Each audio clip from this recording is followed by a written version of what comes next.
Installe-toi confortablement près de notre feu sacré. Lune sereine, le podcast de nos sages matrices. C'est parti. Je suis Pauline, je te souhaite la bienvenue dans notre podcast aux allures de tente rouge. Confiance en soi, intuition, changement de vie et féminin sacré sont au menu de notre podcast.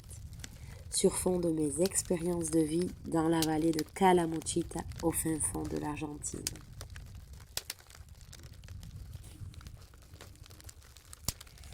Hello! Aujourd'hui, j'aimerais qu'on parle un petit peu de ce que ça veut dire redevenir soi-même.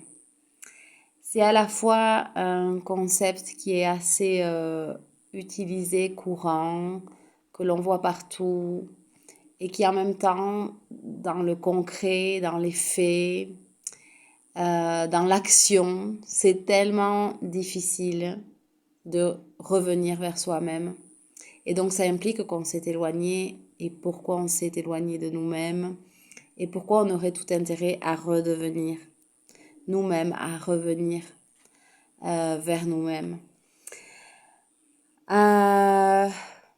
Le premier baromètre, on va dire, pour savoir si tu es aligné ou pas aligné, ça part de la sensation corporelle, du ressenti, de comment tu te sens dans ton corps et éventuellement d'observer s'il y a ou pas des symptômes qui apparaissent. Alors on va commencer tout de suite avec un petit exercice. Je vais t'inviter à fermer les yeux et à faire un petit scan de ton corps pour que tu puisses évaluer si aujourd'hui tu sens s'il y a des endroits dans ton corps où il y a des tensions, des malaises, des retenues. Comment tu te sens tout de suite et comment tu t'es senti aujourd'hui. Et en fermant les yeux et en observant un petit peu ton corps de l'intérieur, aussi je t'invite à t'observer de l'extérieur, c'est-à-dire à essayer de te voir aujourd'hui comme si tu regardais un film et que tu te voyais sur l'écran. Comment est-ce que tu as bougé aujourd'hui? Quelle a été ton allure, tes mouvements, ta posture?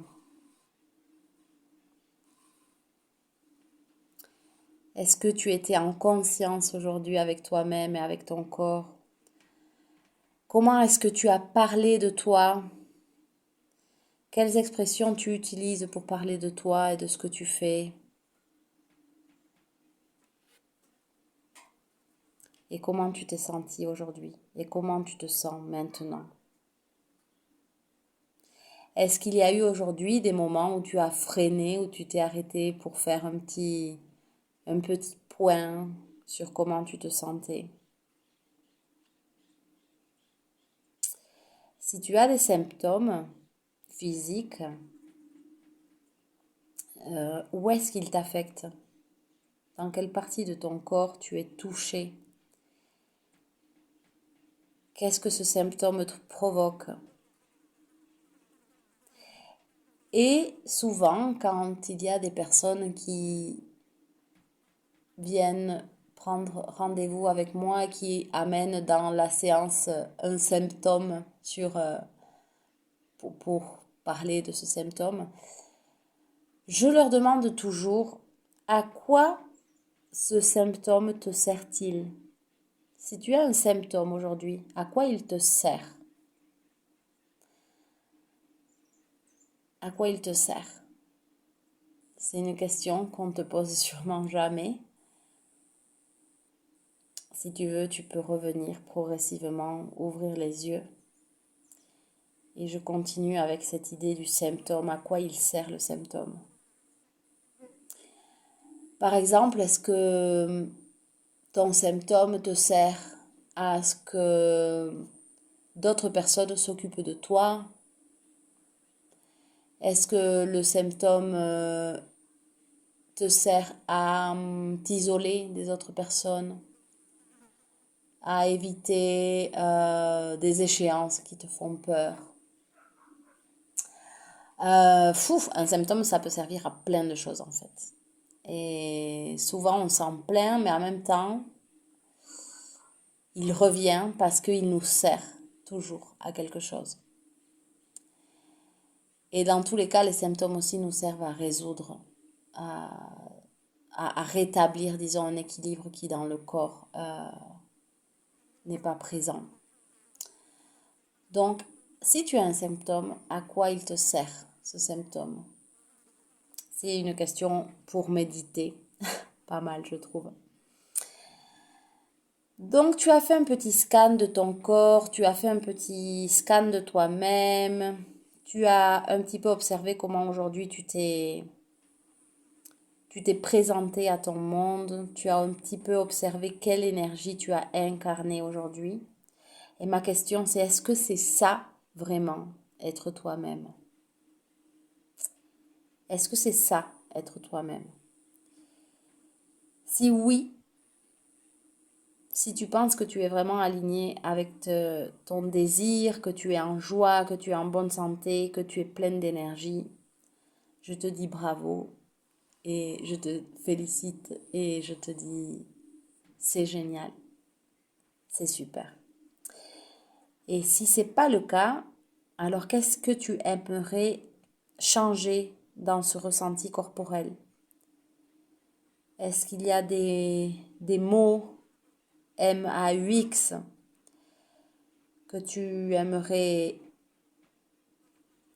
voir disparaître? Est-ce que tu aimerais être plus souple dans ton corps? Est-ce que tu aimerais, je sais pas, perdre du poids? Qu'est-ce que tu aimerais changer dans ton corps? Parce que dans le désir de changement, il y a toujours un message ou une pulsion de vouloir revenir vers soi. Par exemple, perdre du poids. Je veux perdre du poids. Ça peut vraiment être au fond une envie profonde de se retrouver avec soi-même et pas forcément de vouloir ressembler à un cliché ou un standard de beauté, mais plutôt de répondre à la question qu'est-ce qui me pèse, qu'est-ce que j'aimerais évacuer, quelle carapace j'aimerais voir disparaître. Et quand on veut par exemple faire un régime, ça peut être au fond aussi un besoin de se désintoxiquer. Je veux dire par là que je pense à ces besoins vraiment profonds de vouloir s'alléger, par exemple, non dans le cas de vouloir perdre du poids. Moi, par exemple, en ce moment, par rapport à toutes les preuves que je suis en train de traverser, de, de changement de lieu de vie, de changement de fonctionnement familial, etc. Une envie très très profonde que j'ai en ce moment, c'est de bouger, de faire de l'exercice. Mais c'est pas par rapport à une envie de vouloir avoir une silhouette différente. C'est vraiment qu'il y a quelque chose dans mon corps qui me demande de me mettre en mouvement et d'accompagner tous les changements qui sont en train de se faire dans la structure et vue de l'extérieur, de les accompagner avec un mouvement aussi intérieur et puis un mouvement du corps en fait. C'est comme si le corps demandait à accompagner aussi tous ces changements. Et il y a beaucoup de rigidité, très peu de souplesse en ce moment, mais vraiment une grande envie de transpirer, d'évacuer, de bouger, etc. Donc voilà, comment tu te sens aujourd'hui? Est-ce que tu sens qu'il y a beaucoup d'interférences qui viennent t'empêcher de répondre à tes besoins ou qui t'empêchent de te concentrer sur tes projets? Ces projets qui te font du bien, pas les projets, les obligations du quotidien, disons les projets vraiment qui te remplissent d'enthousiasme, de joie. Euh, Est-ce que tu as l'énergie disponible pour mener à bien ces projets? Pourquoi c'est important de revenir vers soi-même? Parce que reconnecter avec son essence, justement, ça va vraiment avoir un impact sur le corps et sur la santé. C'est-à-dire que plus on est aligné avec soi-même et plus on a de chances d'être en bonne santé et que le corps suive, disons, que le corps soit l'enveloppe la plus idéale pour une âme qui est alignée vraiment avec son essence. Et pourquoi c'est important? Parce que j'ai l'impression que plus on s'éloigne de soi-même et plus à des moments où on a besoin de force dans la vie, plus on est près de soi et plus on va passer ces obstacles d'une façon légère, on va dire. Et je pense en particulier, par exemple, aux femmes que j'accompagne dans leur maternité, où justement, par exemple, pour accoucher, on doit vraiment, d'une certaine manière, accepter, s'accepter et faire confiance en cette essence, en ce pouvoir, en cette chose si authentique qu'on a tout en nous. Et pour aussi materner un bébé tout petit, je me dis que c'est vraiment un gros travail de revenir vers soi-même quand on est si éloigné. Et que c'est à ce moment-là, je trouve, où on voit vraiment les femmes. Parfois, elles ont un clic très, très clair de dire où il faut que je revienne vers moi-même. C'est une question presque de survie pour moi, pour mon enfant. Ça peut être aussi un clic au moment d'accoucher, de se dire, pas de faux semblants quand on accouche, quoi. Il faut se montrer dans toute sa splendeur, dans toute sa puissance. Et ce sont des accouchements qui se passent souvent très bien d'ailleurs.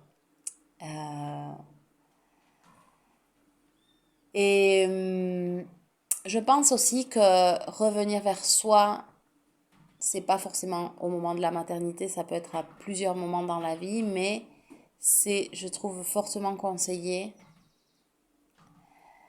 surtout quand on souffre au quotidien en fait.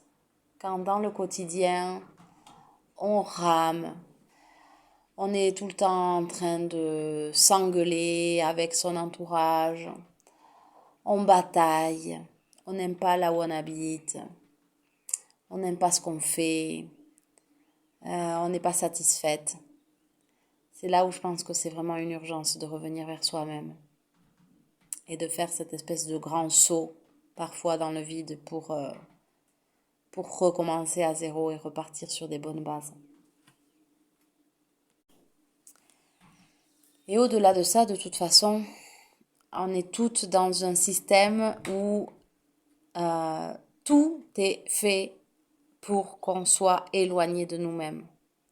Donc dans tous les cas, revenir vers soi, c'est toujours un acte de grand courage, de lâcher prise sur plein de choses qui constituent notre vie quotidienne, qui font partie de ce système dans lequel on vit. Mais il n'y a pas longtemps, je disais dans un post que on oblige vraiment aux femmes à être tout sauf elles-mêmes en fait. C'est-à-dire que rien que sûrement bon nombre d'entre vous doivent travailler, j'en sais rien, peut-être 6 heures, 8 heures par jour, peuvent prendre des vacances seulement quand on leur dit que c'est des vacances, quoi. C'est-à-dire que tu peux pas choisir quand est-ce que tu veux te reposer, c'est imposé. Vous travaillez sûrement du lundi au vendredi. Vous savez que la retraite, ça sera dans longtemps. Et rien que ce contrôle-là de notre temps de travail, notre temps de repos, euh, c'est vraiment aussi, disons, un moule qui va nous façonner d'une manière qui va sûrement être différente de la manière dont on serait sans ce moule. Et là encore, pour celles qui veulent vraiment plus correspondre à elles-mêmes, ça va vraiment être un gros travail de lâcher prise. Et souvent de se confronter à des peurs qui sont vraiment terribles, parce que c'est depuis toujours qu'on a été dans ce moule et dans ce schéma, en fait. depuis que, depuis qu'on est né, sûrement.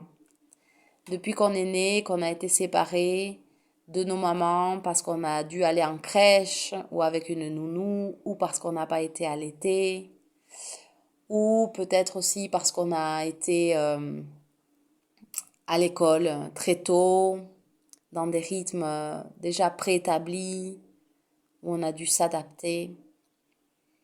Et donc forcément, ça nous façonne d'une manière. Et où est notre essence? Où est notre vrai nous-mêmes? Et aller le chercher dans un contexte comme ça, où on a toujours été formaté, c'est vraiment très difficile, mais pas impossible. Et je dirais même qu'on peut avoir des expériences dans la vie qui nous font toucher du doigt d'une manière tellement flagrante comment on est vraiment, comment on est réellement. Et ce que je remarque, c'est souvent à travers la maternité, au moment où on accouche, justement, un moment de notre vie où on va avoir l'opportunité de nous toucher à nous-mêmes dans notre vérité la plus pure, encore que les conditions doivent être réunies pour que ça se passe comme ça. C'est mon travail d'ailleurs d'accompagner les femmes à ce que le jour où elles accouchent, elles aient toutes les chances de leur côté pour pouvoir se toucher du doigt, toucher leur essence du doigt. C'est vraiment, en fait, c'est mon travail, mais c'est celui de toutes les doulas, en fait. Et ça peut être dans des moments de la vie où les épreuves nous amènent à nous vraiment à nous rencontrer nous-mêmes. Ça peut être dans la maladie ou dans des passages comme ça importants de la vie. Donc, pas obligé non plus d'attendre que ces grands moments arrivent, bien sûr, à tout moment. Revenons vers nous-mêmes parce que c'est là où on va trouver une source d'énergie inépuisable. Et dans cet alignement, en fait, il y a un flot tellement important, tellement grand d'amour de soi et d'amour des autres qui je trouve, enfin, on peut pas passer à côté de ça dans la vie. Je trouve que c'est vraiment pour moi important qu'on arrive à mettre toutes les chances de notre côté pour être aligné vraiment avec nous-mêmes. Pour s'aligner, on n'est pas toutes pareilles, on va pas toutes trouver les mêmes chemins, on va pas trouver notre plaisir toutes de la même manière. Mais en tout cas, ce qui est sûr, c'est qu'il y a plusieurs choses, plusieurs étapes à passer, notamment prendre conscience des choses qui nous freinent dans notre vie pour être alignés avec nous-mêmes, des peurs qu'implique le fait de lâcher ces vieux schémas et, et surtout de faire un point sur les besoins, sur nos besoins, sur ce qui nous fait du bien, sur ce qui nous fait plaisir, sur ce qui nous donne de la joie. Donc ça, c'est un peu le tronc commun de toutes les femmes qui vont vouloir se retrouver. Et c'est pour ça que j'ai essayé de créer un programme qui est vaste, c'est-à-dire où chacune d'entre vous va trouver son compte dans l'un ou l'autre des exercices, dans l'une ou l'autre des méditations. C'est-à-dire que je pars de la base de ce travail de revenir vers soi, c'est-à-dire, voilà, faire face à nos freins, faire face à nos propres fardeaux, réfléchir sur ce qui nous met en joie, sur ce qui nous importe, sur ce qui nous rend heureuse en fait. Remettre les compteurs à zéro en fait, redéfinir nos rêves. Et c'est pour ça que je t'invite vraiment à suivre ce programme de 8 jours. Tout est en ligne, tu peux le faire à ton rythme. Quand je dis que c'est 8 jours, c'est parce que si tu le fais jour après jour, toutes les méditations que je te propose, les visualisations, que tu écoutes les vidéos, les podcasts, Ça prend 8 jours de faire tout ce travail, mais tu peux le faire bien entendu à ton rythme. Et c'est des pistes de réflexion pour que tu commences à refaire un point. Et c'est pas mal de le faire maintenant, de le refaire peut-être un peu plus tard. C'est-à-dire que c'est un travail que je remarque qu'il est important de revenir régulièrement, se rendre visite et se dire est-ce que je suis vraiment moi-même ou est-ce que je commence à m'éloigner. Donc voilà, je te laisse le lien de ce programme pour que tu investisses sur toi-même, ce qui est vraiment le meilleur investissement qu'on puisse faire, investir sur soi, et te laisser tous ces outils à disposition pour que tu fasses à ton rythme les exercices et les méditations. Et je te le recommande notamment si aujourd'hui, en faisant ce petit travail d'introspection, tu as ressenti que ton corps est en train de te dire que tu es à côté de toi, que tu n'es pas en toi, mais à côté de toi, que tu peut-être fais trop de choses pour les autres et pas assez pour toi, que tu as besoin de te faire du bien, que tu as besoin de te retrouver, que tu as besoin de faire le point, que tu as besoin de récupérer ton énergie. Alors si tu sens ça, je t'invite vivement à participer de ce programme. Je te dis à très bientôt pour un podcast et porte-toi bien. Bisous.